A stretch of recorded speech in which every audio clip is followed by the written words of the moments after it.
Debat kedua akan digelar pada Jumat 22 Desember 2023 besok. Kali ini giliran para calon wakil presiden atau cawapres. Mereka adalah Muhaimin Iskandar atau Caimin, Gibran Rakabuming Raka, dan Mahfud MD.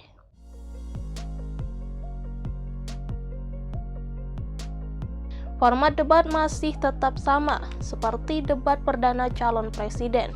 Namun lokasinya akan dipindah ke Jakarta Convention Center atau JCC. Di debat kedua ini, tema debatnya soal ekonomi, yang mencakupi ekonomi kerakyatan dan ekonomi digital, keuangan, investasi pajak, perdagangan, pengelolaan APBN APBD, infrastruktur, dan perkotaan. Wakil Ketua Komisi 8 DPR RI ini mengingatkan Gibran adalah wali kota Solo dan pernah berdebat saat Pilwalkot. Hal ini berbeda dengan cawapres lain yang bidang kerjanya kurang bersentuhan dengan tema ekonomi. Dia menjelaskan Gibran tidak melakukan latihan khusus untuk menghadapi debat cawapres.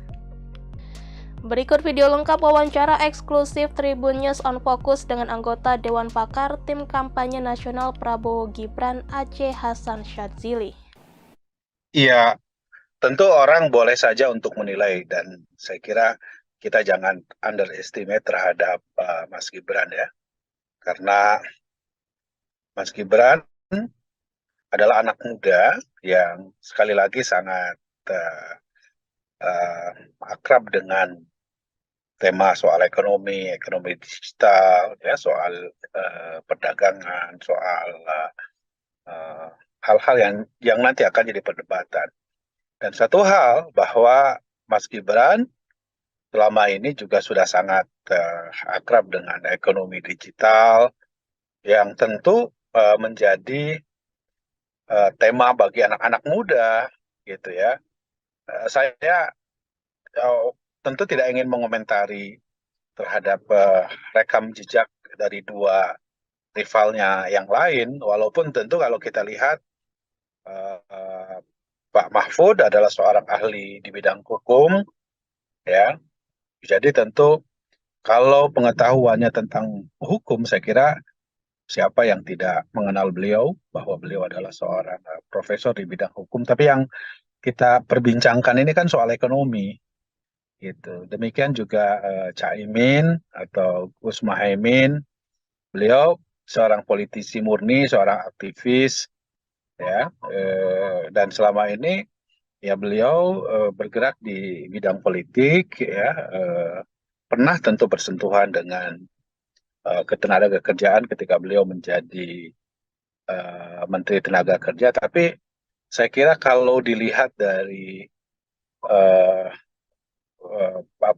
proses interaksi selama ini, saya kira justru Mas Gibran lebih punya keterkaitan secara langsung karena beliau adalah seorang wali kota yang tentu sudah sangat akrab dengan isu-isu, walaupun mungkin levelnya sangat mikro ya, tetapi tentu menurut saya dengan mudah nanti Mas Gibran akan menarik tema tersebut dalam kerangka yang lebih makro, ya, apalagi proses persentuhannya misalnya dengan isu-isu tersebut, terutama saya kira kalau kita lihat ekonomi digital merupakan salah satu instrumen ekonomi yang paling booming, dan itu tentu adalah sesuatu yang sangat baru dalam ekonomi Indonesia, dan biasanya tentu ini banyak diminati oleh anak-anak muda, gitu ya.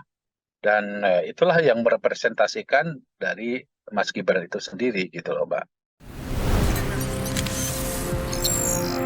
Tribun X menghadirkan lokal menjadi Indonesia.